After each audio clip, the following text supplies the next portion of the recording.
We have so many resources in here. First of all, thank you, RevSetter. We could not have done this at all without RevSetter. They've been a huge support to us. They have a whole free to paid plan for an AI-based customer success platform that is just revolutionary. It's so incredible, and they've been so fantastic and supportive. And you should go and check it out. It literally costs you nothing to check it out, and it's really just a easy to use, very smart platform, and want to be sure that everyone knows about them because they're fantastic, and about their product because it's super exciting.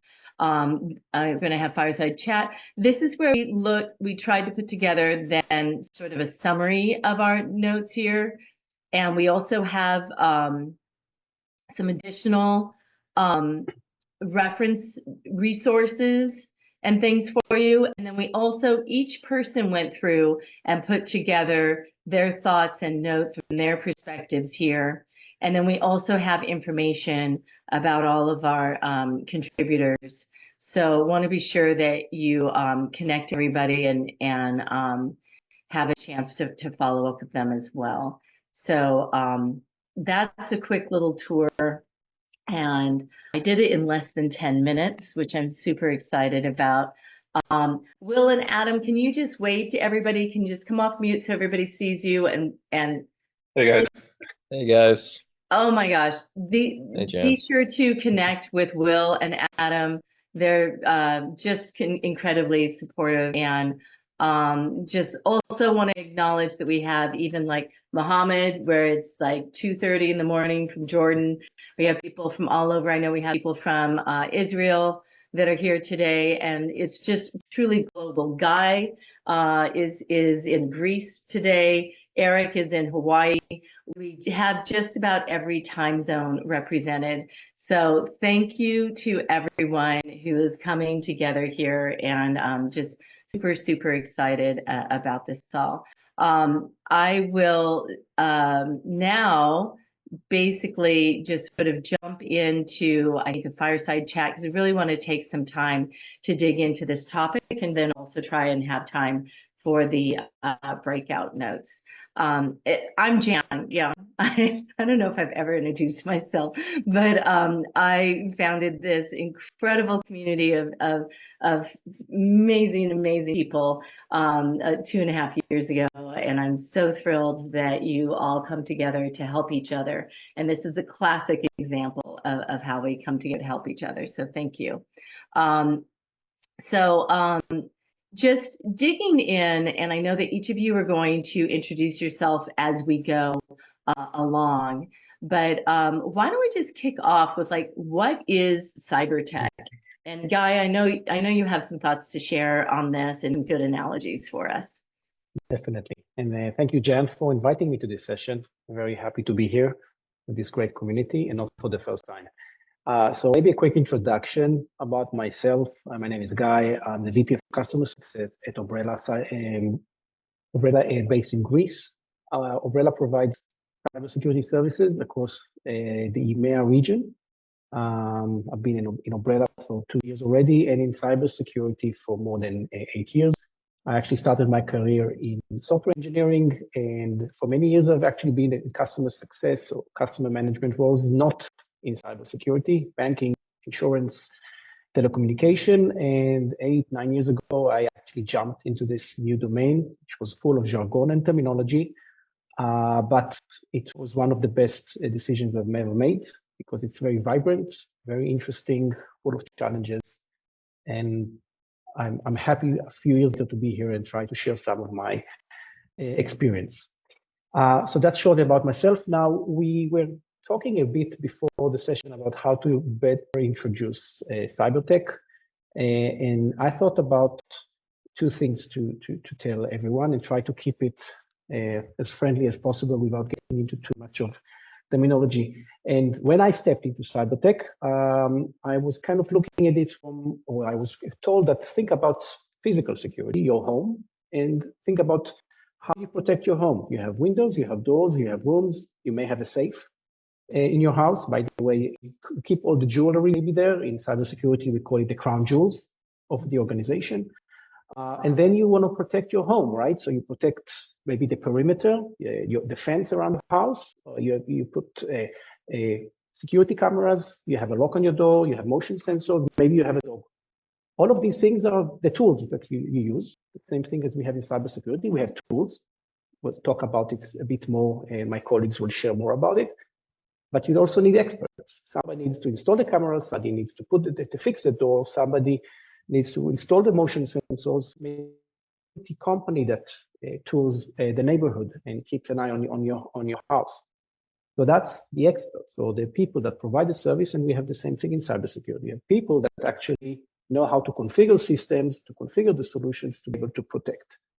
And what we protect in cybersecurity, we actually protect only the technology, call it the technology, because maybe if you go back 25, 30 years ago, when we started exchanging a message instead of sending a letter in the post, we started communicating over networks. So that's the time where technology actually started evolving very fast since then. So we have the internet infrastructure, you can think about firewalls, routers, your Wi-Fi at home. You can think about your mobile phones and the applications on your mobile phones that needs to be secured. You can think about the cloud that has been with us maybe for 20 years, and that introduced so many risks and vulnerabilities. You can think about IoT, Internet of Things, and how that works. These days we have AI, we'll have automated cars very soon. All of these steps in technology introduce new security, vulnerabilities, security risks. So that's really interesting, right? Because when you think about all the different kinds of apps we use, then those all become vulnerabilities. And so then potentially, as now we're on our phones, and mostly we just think about that's a pain, right? Like, oh, they can reach me any time of the day, but they can also phish for you. Possibly. So many years ago, when the app stores were introduced, it depends on which provider. Some of them were more strict on what are the rules to upload a new application to an app store, application store. Some of them were more lenient. And the more lenient you are, the more prone you are to someone who's phishing after you, taking your data, spying, sending what we call adware, advertising malware, and so on. So the risks can come from any, let's say, piece of technology that you use, and over the years we can see that things evolve very fast. At the same time, let's say, threat actors, that's what we call the physical thieves, they are evolve as well. Right. And Ty, as you were just saying, you're only as secure as your weakest link. Yeah, absolutely. Unfortunately, usually that weakest link is actually humans, not technology, believe it or not. Do you want to go ahead and introduce yourself, and then we'll kind of continue on with the... Sure. Yeah. My name is Raia. Background-wise, before I got into CS, my background is very IT heavy. And then I've been in customer success, mostly in the collaboration space, and then in OT for almost 3 years, OT cybersecurity, which is operational technology. So that is where the digital world kind of touches the physical world. So think manufacturing facilities, mining, gas and oil. And Patty just put something in the chat about, something that we do pretty regularly is we'll use, say, our Facebook account or Gmail or like that sort of thing, to log in, to sign in with another account. She's saying that's not good practice. Is that part of what you would consider sort of the weakest link? I mean, yeah, that's one of them. In my world, it's more usually you can have multi-million-dollar physical installations and one person props the door open that requires 3 security keys to get into. So that's what I mean by the human element being the weakest link. And then phishing, of course, being nice. And I'm just talking just about in general as all of us being users, right? If it says, oh, you want to log into this account, but you can sign in with your Google account. You can sign in with your Facebook, or you can sign in with another account. You shouldn't do that as a general practice, because then if somebody gets into your Google account, then they also have then immediate access to Facebook account, etc. Whatever you have linked together. So I'm looking at it from a practical application, just as a user versus I think Ty looking at it working at a company and obvious security things that you have going on there. But that's just best practice. Yeah. And maybe Guy or somebody else can comment on that as well. Well, I would say it's the classic battle between usability and security. So yeah, there is a reason why they introduced those integrations. You are lazy, or all of us are lazy, and sometimes most people maybe compromise something for exchange of usability. So quick integration, that's it. One password for everything. I agree. That's a security risk, but people, I guess, I assume accept this risk. This is all context driven though, right? So like you personally should be more careful. And for example, I use different email addresses for everything. But if you're talking about a work environment, which is mostly when you're talking about cybersecurity, you're really talking about companies using cybersecurity tools. Most individuals don't do that. They just depend on Apple or whoever. But yeah, but those people go to the office. You would tie it all together. You would tie all that into one system that's tying all the components that the company is trying to manage into one blended thing with two-factor authentication, usually with physical devices or the ID key, whatever it is. But the real issue is not just one piece of advice. In my mind, and this is something that you should just be very aware of, in cybersecurity, the people who are running it inside a company have to think of the whole platform, everything all tied together. And then they start judging risks. What's the biggest risk? Is it insider risk? Is it external risk? Is it APT risk? There's all these different types of risks that are out there. Right. Insider risk, I used to work in financial services. Insider risk was as easily as critical to guard against as APT risk. And this was after the company I was at had been penetrated by one of the APT groups. So you always have to figure out what's the best balance of risks for that company.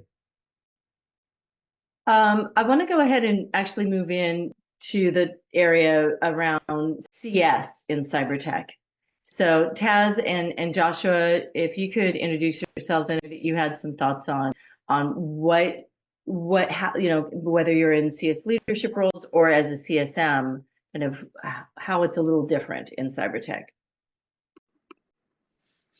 Right, and it also kind of carries very well with this conversation that we're having and some of the points that are brought up about how there are several different considerations. There's governance, there's risk, then there's usability, and then there's also time for a product to launch and to market. You have so many different considerations. So we'll talk about that a little bit. My name is Taz. I've been a CS advocate and passionate about being a partner, not just for clients, but also to actually talk about the usability of products on our end for companies that I've represented in government, fintech, and cybersecurity. And I have to say, I have a very soft spot in my heart for cybersecurity, for the value I feel like it brings to my clients. And Joshua, introduce yourself. Yeah. Hey everybody, I'm Joshua Lyons. Good to see many of you again, and welcome to everybody who's joining this for the first time. My entire career has been in the digital technology space with over 20 years in information security and cybersecurity.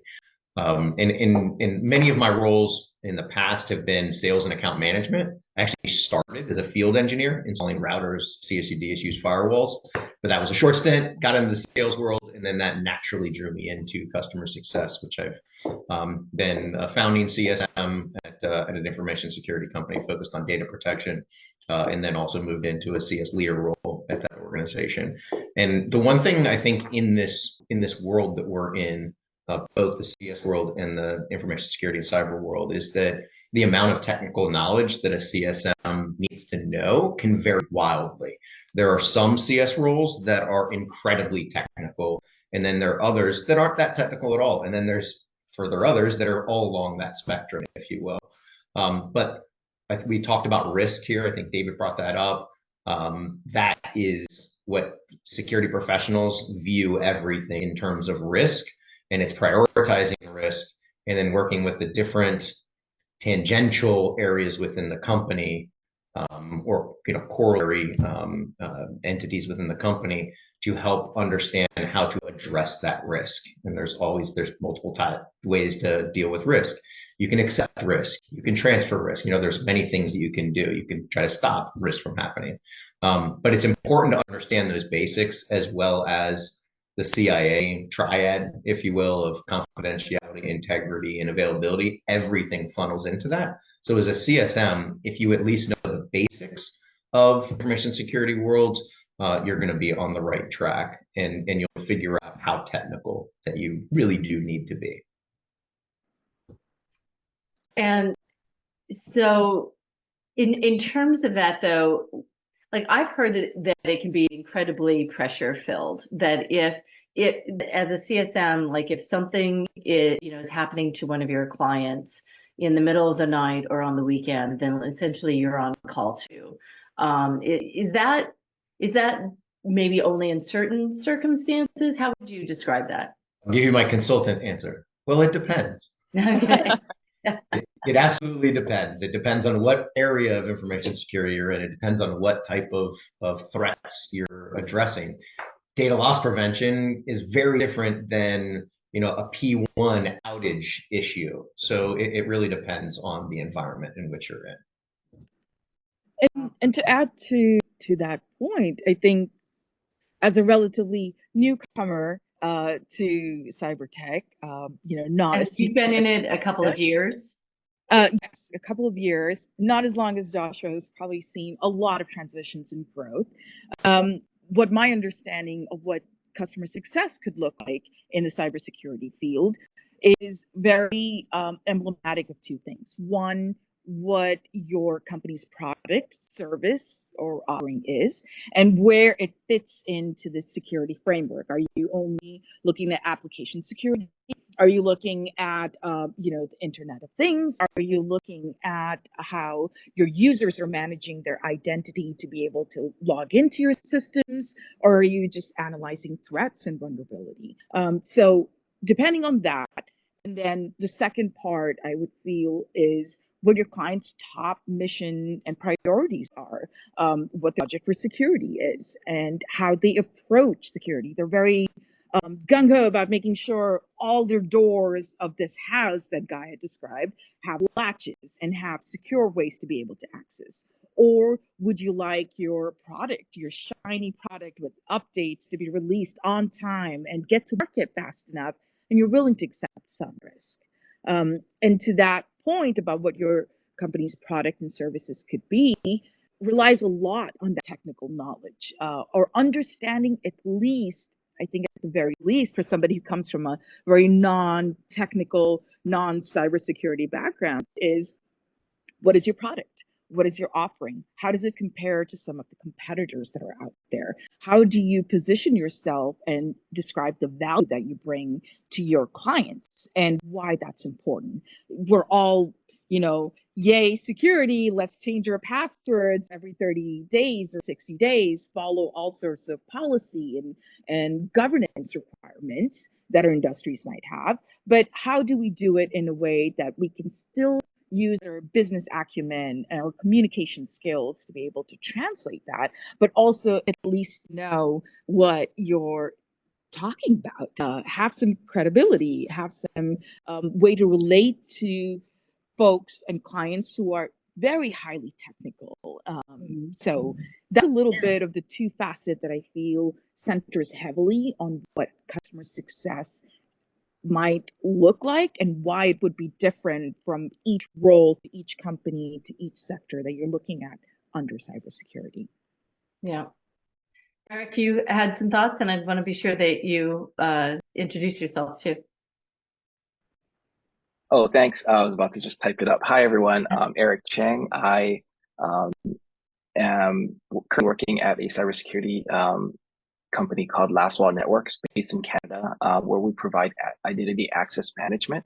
So if you think about Okta, where you either tap a YubiKey or provide extra verification before you sign in, that's what our product does. With the only difference is that we're post-quantum resilient, meaning that theoretically, if you were a hacker and you had a quantum computer, even then you couldn't compromise our solution. That said, I wanted to talk about what you know CS as being stressful. It really depends on the product that your company is offering. Again, since my company offers a product that verifies identity, if there's a hiccup and even one person can't log in, right? To me, that's really stressful. But then it becomes like a numbers game. It's like, well, okay, who's affected? Is it like the VP who can't log in, or is it just like someone else? But for me, it doesn't matter. Well, because if you can't access the system, if only one reported it, then it's a numbers game, right? That means like probably like others behind that person can't log in. That said, there are other security products out there where maybe you're trying to secure code, and maybe that code is just like really in a feature that's not critically used, potentially less stressful. But I'll defer to others in that field. I can only speak to myself and saying like how stressful or not it is. Mm-hmm. Yeah, Guy? Talking about stressful, and I think one of the very unique characteristics of CyberTech for CSM is that you can be as successful as you think you are with your customer for protecting other companies and their assets, and one failure or one threat or one incident can turn everything upside down. So it's very difficult. I always say it's difficult to celebrate success that easily. We just need to be very cautious and humble. The fact that they're full of threat actors around you, risks, and your job is to try and help your customers to stay protected. Not celebrate the fact that 1 month elapsed with no incident. Got it. And we were also going to talk about sort of the different flavors or disciplines. Joshua, do you want to maybe get into that? Sure, I can. I think David had a comment or a question. Oh, sure, David.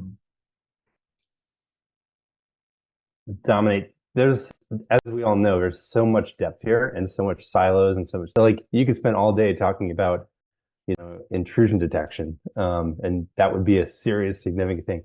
So my suggestion is two things. First is separating support from CS is important because you were saying how stressful it is. I mean, when CrowdStrike went down, that was extremely stressful, and I'm sure every CSM at CrowdStrike really regretted their lives for a while. That was the biggest outage in the world, basically, right? One patch got released, and that caused that outage. You can talk about how and why, and many, many people have. But that's a good example of CSMs aren't part of the escalation path. And when serious security engineers are building systems that their company depends on, they put in like all the escalation paths to 24/7 support. CSMs aren't expected to support things like CrowdStrike. I don't know, David. I mean, yes and no, because I mean, if it's your account and something major has happened, I think it also is all hands on deck. I'm not saying that they won't be aware of it, but I can just tell you, and I've owned security teams at large financial companies. When we had outages, if it was a critical outage, we would call the 24/7 support or escalate to 24/7. We weren't calling our account manager or our CSM of equivalent. Course, if you're a large company, but when you're a smaller company, you're going to pull in all hands on deck. If you're a smaller company, you're going to probably the same thing. Maybe other people could say what happens. I don't know. Taz, what are your thoughts? Well, I think CS, a very unique factor for CS in CyberTech is also that you're working heavily with a lot of teams. I think the overall reliance on just a CSM to be able to know everything about what the project is, know what the latest developments or the governance is. It's not just a very isolated role. I've seen a lot of cybersecurity companies very heavily focused on very integrated teams. There are technical account managers, there are customer success engineers, there are technical account support personnel, and then there are very specialized engineers that tackle on that task. One of the really interesting facets of customer success seems to be the close working relationship, not just internally, not just with product management and understanding the needs that clients might have, but also responding and being able to tackle on the welfare and the success journey as a whole, as a team. Sure. Ty, your thoughts? Yeah, I was just gonna say, like, at least in my position, right? Like, we're just one tool in a huge toolbox that a company is using.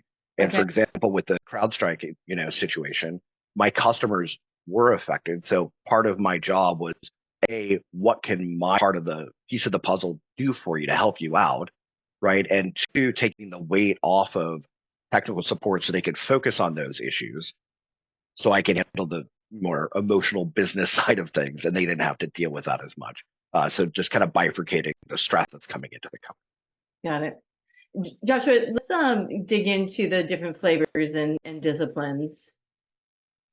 Yeah, and one thing that I was kind of thinking about early on, we were talking about this, the security teams, and there's multiple, they're very similar to CSMs in organizations in that they have their hands in what the entire company is doing, from building applications to securing infrastructure, et cetera. Whereas similar CSMs, it's not just the CSM's job to make sure their customers are successful, right? It's the company's job.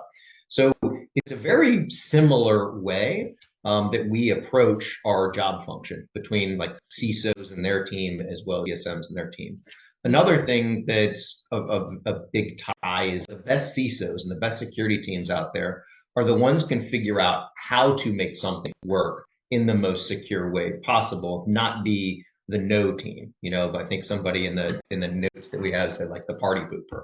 And at the end of the day, the best CISOs are the ones that understand the business and how to get the job done, how to talk the value of what they're doing with their different counterparts in different parts of the organization. CSMs do that as well. And I think that's a kind of a nuance that not a lot of industries experience between the CS department and the group that's taking care of that function. So one of the things that I was going to talk about here is really something that just got brought up: the size and scope and breadth of what information security disciplines are. And you probably you've heard the term information security, you've heard the term cybersecurity, CyberTech, a lot used interchangeably all the time, and that's okay. And there's running dialogues and conversations out there what it means and whatnot. But for the purpose, I like to look at it like information security is the biggest, broadest term, if you will. Cybersecurity has to do with technology and the function of tools and how to make those tools work in your overall security program.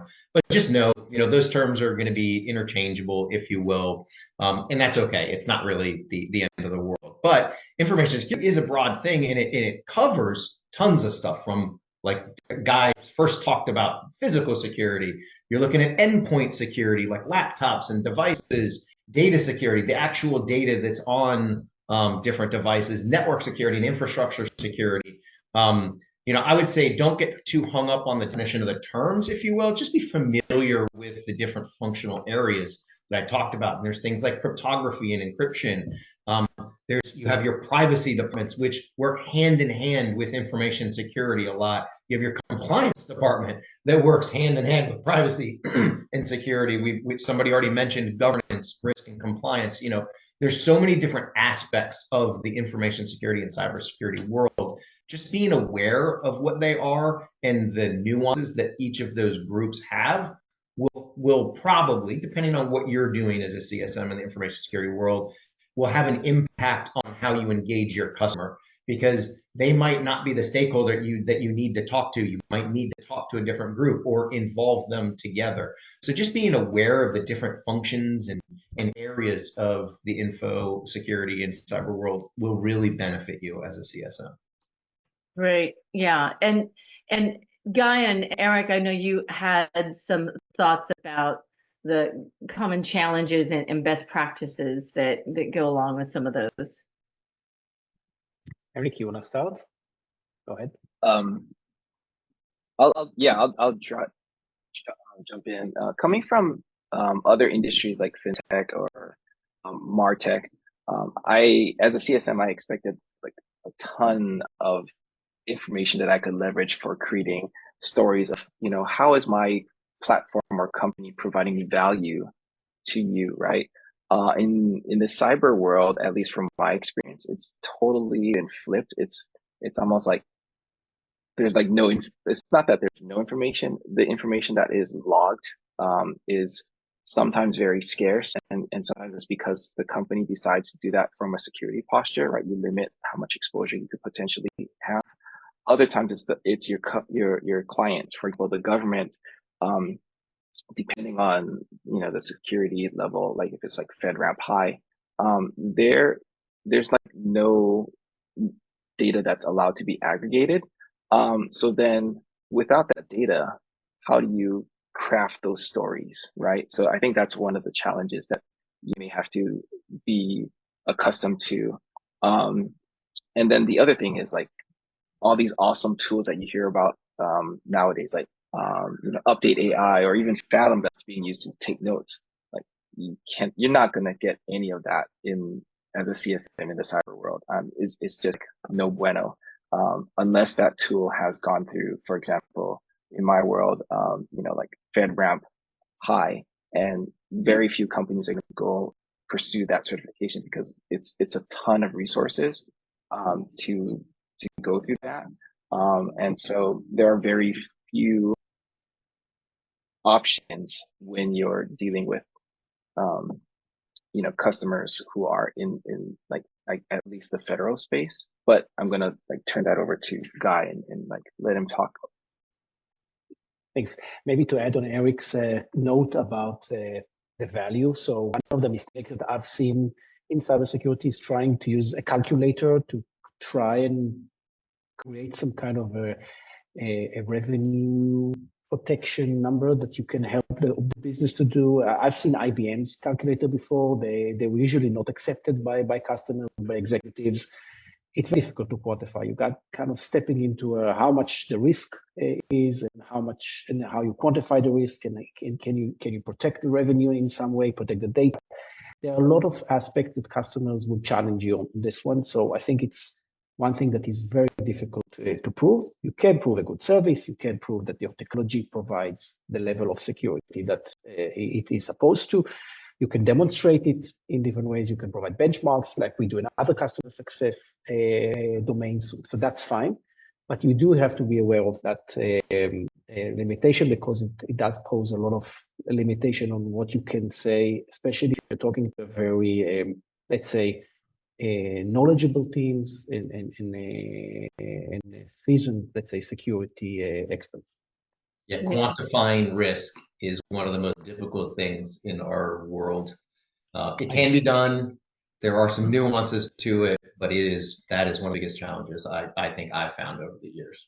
Right. It can be done in narrow areas. No one ever does, the whole world. It's always this. Carrie, and also customers. go ahead. Maybe just one last comment. I mentioned before the fact that you could never really win because there are so many tools out there. So you can say, I'm doing this and that, but hey, every big company has dozens of security tools and a handful, if not more, of security vendors. Everybody can tell the same story. So it's even worse to prove, and where there are so many other probably good tools that help those companies to protect their environment. All right. Carrie, I noticed you had your hand up earlier. I didn't know if you had a question or a comment. Kind of both. I have experience in sales and programming and customer service and technical support, never actually in customer success. So I'm wondering is when the tech must help solve the problem, they have to communicate to other technicians. And at the same time, the customer service must ensure that the help that is needed is getting out to the customer. So is it CSS who explains the problem and how it's being solved in a way that kind of pacifies the customer and translate it into value? Is that how you would say that? Because as customer service and in sales, I kind of had to do both things. And I was like, I wonder if a customer success person would be integral right here. Mm-hmm. Any thoughts on that? Tad? I could perhaps answer that. I think the central role, like you said, sometimes isn't just about incident responses. Sometimes there are milestones and goals that you want your clients to be able to measure themselves against. So there's a security posture that they're currently at. Maybe they have a target that they want to be at. And how do you help your clients get to that point? By enlisting all help that you can. You have technical support that can speak very well in very nitty-gritty detail to developers or to folks who are in charge of security and dealing with a daily task. But at the same time, you want to be able to translate this value and go over to stakeholders like CISOs or decision makers and say, well, this is more of a comprehensive, idea that we can tie in together. So maybe again, more of a partnership role. You want to see yourself as a partner to your technical teams as well. You want to see yourself as a partner to your account management teams who are looking at a renewal and maybe more usage and more ARR. And also then translating this value of, hey, we didn't see any breaches, we didn't see any threats, but we're also on track to meet your goals, Mr. CISO, Ms. CISO, and what you eventually want. So it brings them all together, but also best, as part of a team and not necessarily as one person taking one responsibility by themselves. Guy, did you have something to add to that? And then we're going to add to this, on the executive level, CISO level, CIO level, I think that the CS function is very important. They're all banging their head on the wall and say, how much should I invest in security? How tight my security should be versus the business and how I can enable the business. And they're really looking in those levels to hear from you how other customers do, of course, without mentioning names, how they balance budget versus risks, how they balance the usage of your product to the level of, is it restrictive enough or not restrictive enough, and how it can impact the business. So I think those are kind of things you don't get from support. No disrespect from support. I was in support before, but a well-known, knowledgeable CSM can help on that front, and that creates a very good trust with C-level. Right. And then, Ty, do you want to maybe finish us up before we go to 10 minutes of breakout? Yeah. I know that when you were transitioning, were you in fintech before?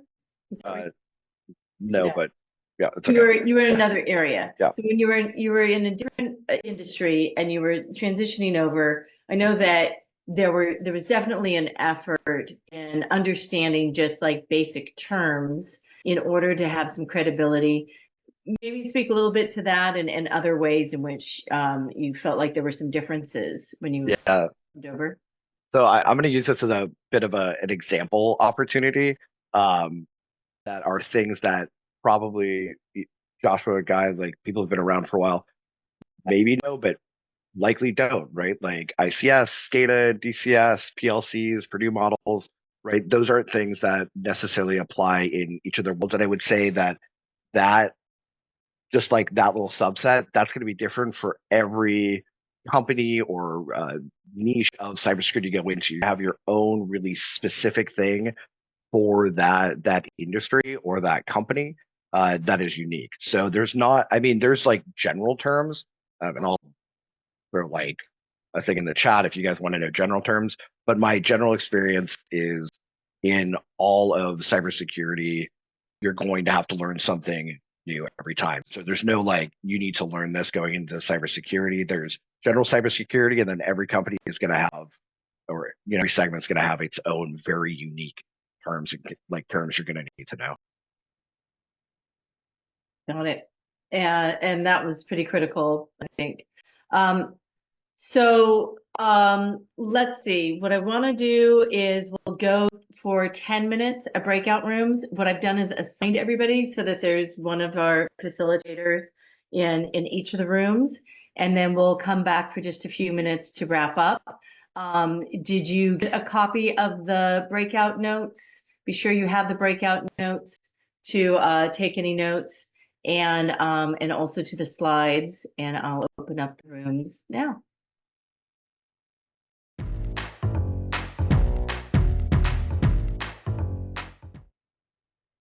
There we go.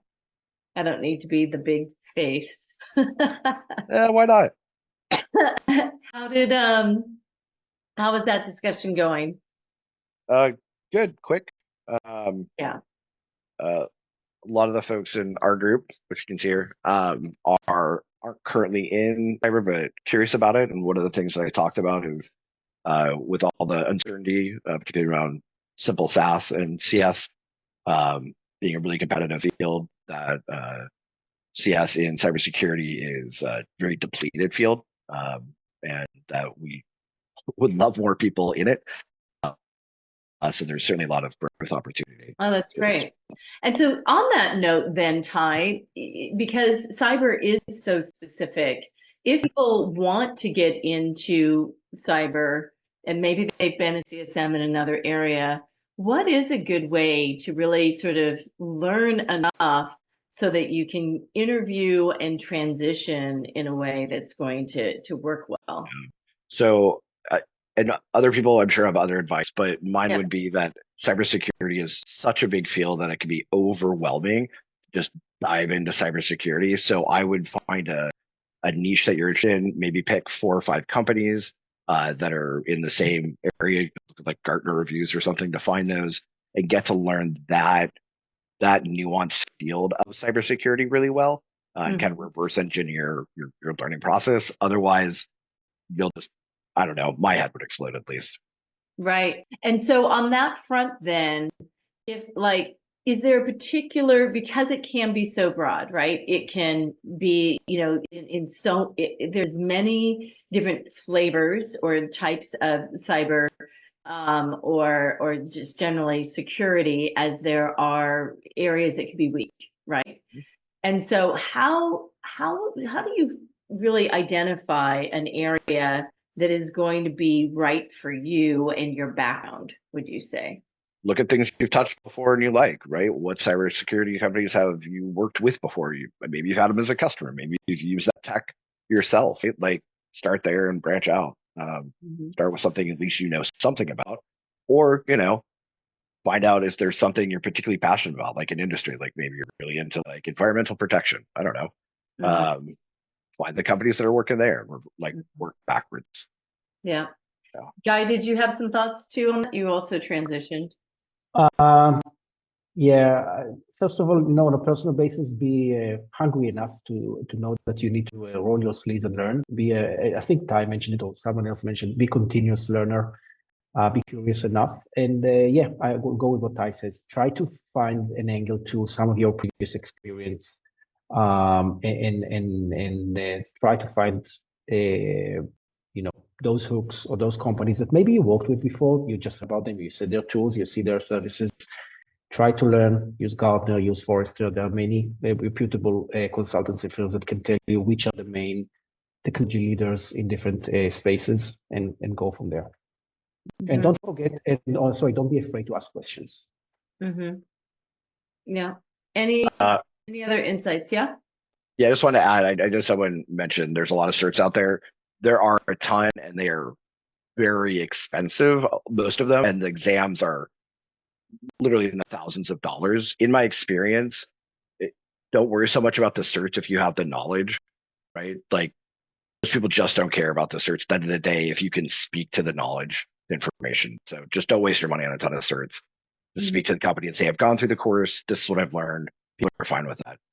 Unless you're going to be a technical person, the certs don't, I say, really matter. Yeah. Okay. I've heard that's true with PMP as well. Yeah. So I'm the one that put that ISC2 in. The great thing is it had a self-assessment where it showed you where your strengths are and where your weaknesses are, so that you can attack the part that you need in order to do a better job at whatever position you're trying to go for or you have. It also gives you verbiage for those interviews. Just a second, David. Just a second, David. Let me just finish. So you were saying that you were able to get a sort of a self-assessment? Okay. And David, what were you going to say on that? The ISC2 is CISSP, which is a very entry-level security cert. This is my opinion, and I think I'll get disbarred by them for sharing this. I had one. I never bothered renewing it. Like 70% of it was outdated when I took the test. It had nothing to do with reality. And there are books, they're literally, I mean, this thick. For those of you who have gone to an actual physical bookstore and looked at them, CISSP, guidebooks are this thick, and they are full of things like how big your fence has to be around your data center. Like nobody cares about stuff like that, but it's still in the cert. So my point is, and to Ty's point, these certs are out there, and you'll see a lot of people have them. But when I ran into the security team, all my team was begging for CISSP. So we looked into it. It was terrible. Now the forensic certs for the people on my team that were doing forensics, that was deep and useful. So it depends. But no CSM that I can imagine would ever go get the forensic CSM or forensic certs. They just have no pertinence to their life. Okay. So kind of back to the starting with the companies, most of these companies will have their own certification for their tool. Yeah. That's going to be more beneficial for you breaking into the market than any of these more wide-ranging tests. Yeah. Got it. Okay. But first, you have to be able to speak the language during the interviews. Yep.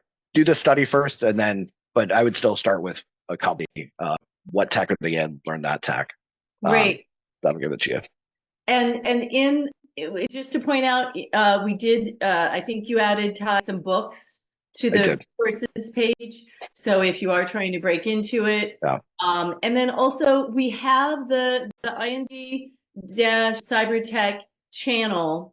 If you haven't joined it already, please continue the conversation there. It's going to continue to be there for everyone, so you can continue to ask questions, share resources, and the links to the slides are there as well as in our Success Resources Slack channel, in that channel as well. So thank you so much. We'll be getting this up to our YouTube as well soon. Thank you, everyone, for all of your contributions today, and everyone who's been working so hard behind the scenes to make this happen. It's a fantastic kickoff, and really appreciate all of your contributions, and looking forward to continuing the conversation in our Slack community as well. Awesome. Thank you for putting this together. Thank you. Thank you very much. All right. Thanks. Take care. Bye. Thank you so much for tuning into this week's episode of Success Hour, formerly known as CS Office Hours. We regularly put out new content, so to be the first to know, like this episode, tap that notification bell, hit that subscribe button, and we look forward to seeing you soon.